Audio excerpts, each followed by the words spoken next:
I'm Alicia Mikulisik-Kurtz, and welcome to Real Talk, a place where doctors and other healthcare professionals share stories about their real human experiences working in medicine. On today's episode, we will hear the third of 4 stories that we recorded at a live Real Talk session with the emergency medicine residency doctors at LSU New Orleans. It comes from Dr. Nicholas Salerno, a third-year resident at LSU, originally from Lake Wylie, South Carolina. These days, the majority of doctors don't just finish medical school and turn around and open a clinic to start seeing patients. Instead, we go through the grueling process of completing a residency plus or minus fellowship, training for 3 to 8 more years in the specialty that we want to become experts in. And as much as I normally feel inclined to give medical TV shows nothing but grief over here, I will say the one thing Grey's Anatomy and ER and Scrubs depict pretty accurately is the fact that while you are in residency, it's literally your life. Mostly because you don't have a lot of time to do anything that's not residency. For years, you work almost every single day, including most holidays and lots of weekends. You miss family vacations, people's graduations, birthday parties, weddings, baby showers, and honestly, sometimes you completely miss that anything is happening in the world at all.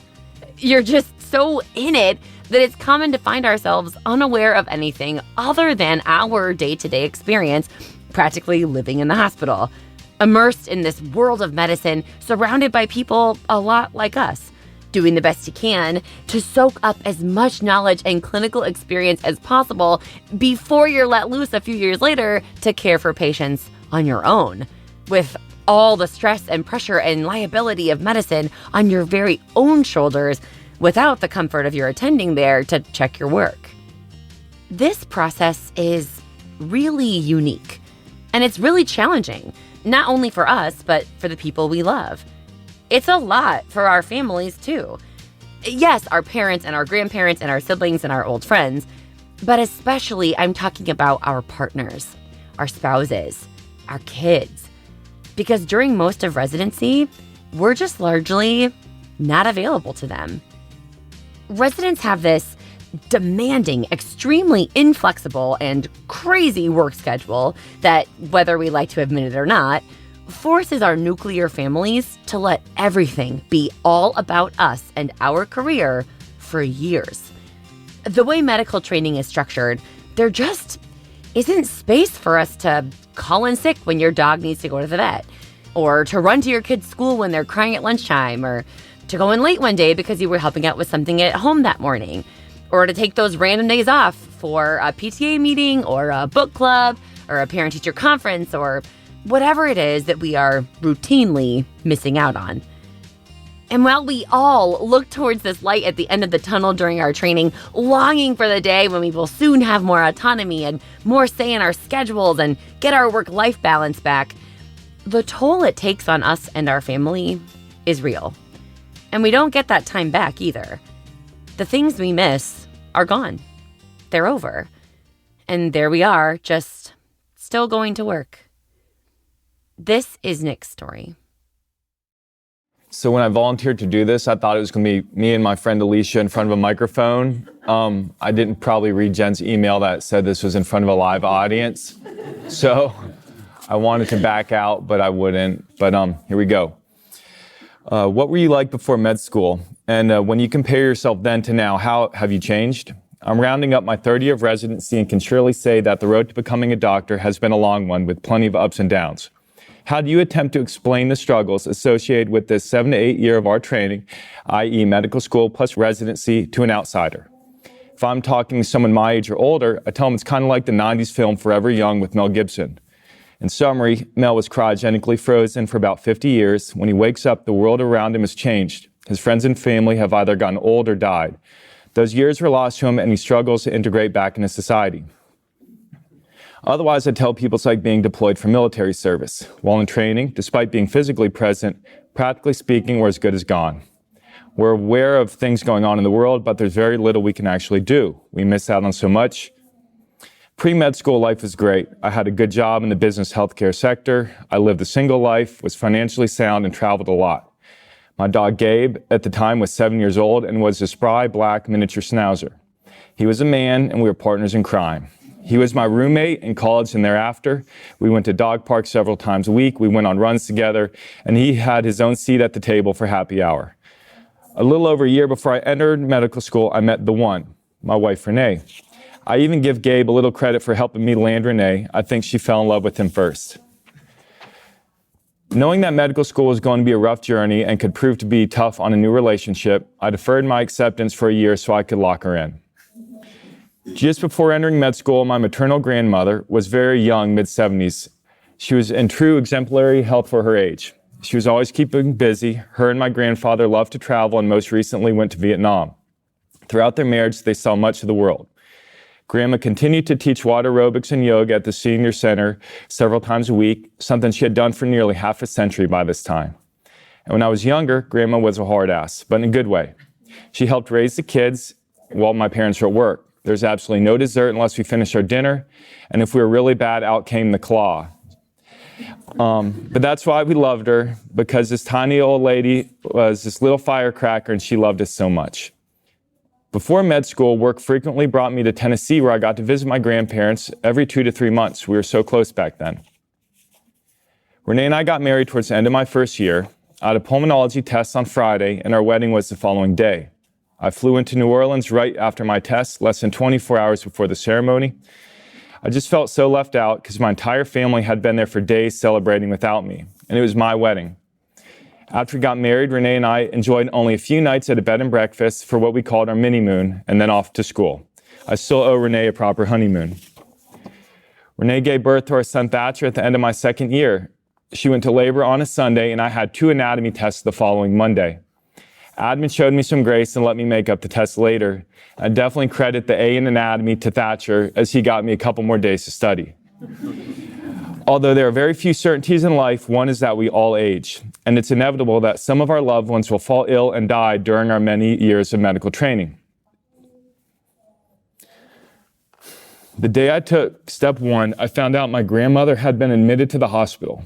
She checked in because she was feeling weak and short of breath, and the ED found her to be pancytopenic. During the admission, she was diagnosed with AML. You really wouldn't believe me if I told you that the last question on my step 1 test had a picture of AML's pathognomonic hour rods. Then in her early 80s, she had lived a pretty fruitful life and was well-traveled, and she opted to live out her remaining months at home with Grandpa under hospice care.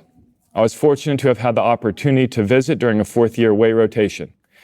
She had a few good days when I was visiting her, and we went to one of her favorite diners and shared a hamburger and a milkshake. That was the last time I saw my grandma. I found that she had passed when I powered up my phone after taking step 2. Because of my schedule, I couldn't go to her funeral. This is another life event that I missed due to the sacrifices we make for medicine.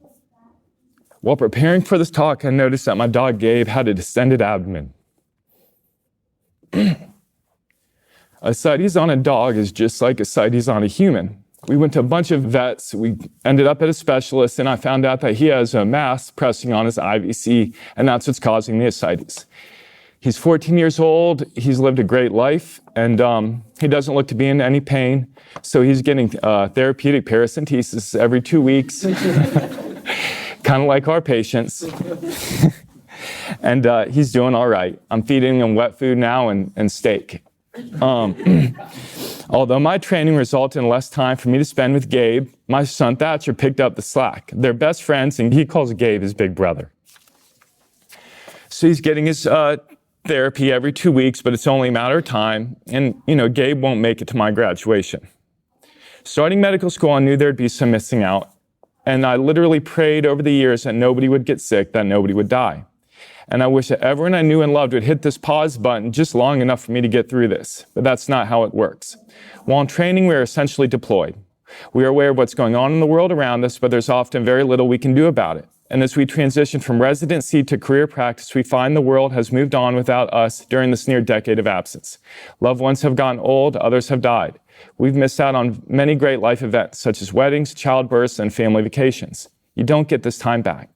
But that doesn't necessarily mean we miss out on life, It turns out that while I was hoping everything would stay the same until I got out of training, I also changed. I'm a completely different person in so many ways. And something that has changed to me in an amazing and irreversible way was becoming a husband and a dad. Renee, Thatcher, and I call ourselves a team. And we've accepted that there are many things we miss out on that others living this more traditional life get to enjoy. But this acceptance has allowed us to focus on the things we can control as well as recognize the things we cannot control. We've engineered our family life in a manner that works with my schedule, even though my schedule is often unforgiving. I miss out on more birthday parties, school events, baseball games, date nights, and bedtimes than the average dad. And when Renee and I are at work and we are interrupted with a phone call to bring Thatcher a change of clothes, the task always falls on Renee because I can't leave my patients. We've accepted my absence as something that is often outside our control and have found peace with it. Additionally, we are much more vigilant when it comes to finding quality time with family. For example, if there's an optional residency event or happy hour, I'm probably not going to go because I'd rather spend the time with my family. And Thatcher's 5th birthday is this February, and I was able to get off, and we're going to be throwing him this camping-themed birthday party that he wants. We can't wait. Accepting what's under our control and fine-tuning how we operate has made us more resilient. I have 1.5 years left before I transition to career practice. There's light at the end of the tunnel. Renee, when I wake up from this cryogenic sleep, I promise to take you on your honeymoon, and I look forward to more family vacations. We're almost there, and I couldn't have done it without you and Thatcher.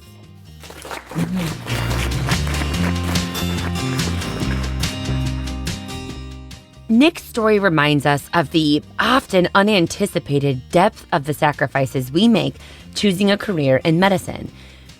It's a strange thing, honestly. It seems to the average outsider like we're choosing our career over our families or our friends. And while I understand that perspective, this isn't really what it feels like, though. At least not to me. As a doctor, but as a resident especially, it feels like you're putting your calling, your oath, the promise you made to patients everywhere to care for them, rain or shine, day or night, 24/7, 365. It's like you're putting that promise above your own wants, above your ability to be home with your family, or free on holidays and weekends, or able to drop everything, or be present at whatever moment or at whatever social event you want to. It's not putting residency above your family. It's like putting medicine above your own wellness. And that might seem kind of messed up, but it's true. Nick pointed out that some of this is our choice. Nick, for example, is intentional about skipping optional stuff to spend more time with Renee and Thatcher. And I am confident, given the chance to do it again, he would never change that decision. But not everyone is that intentional. Many of us end up with broken relationships because of the career we chose. We find ourselves unable to shake this sense of responsibility to our job, to our patients. Like we can't let ourselves walk all the way away sometimes. Do you ever feel like your work has you in this cryogenic sleep? Like you're waiting to wake up or to be able to enter the real world again? And if you do, what could you do to change that?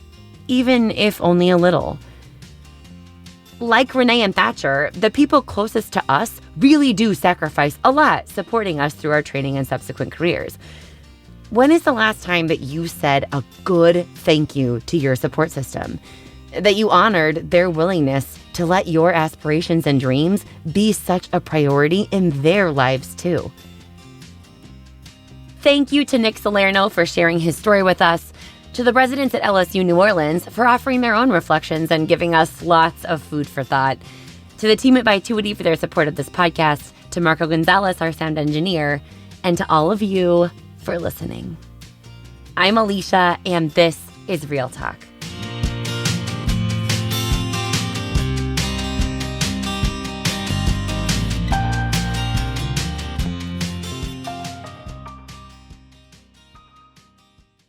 Want to connect with the Real Talk podcast or figure out how to bring Real Talk to your residency program? Head to www.vituity.com/Real Talk for more information. Or email us at realtalk@vituity.com.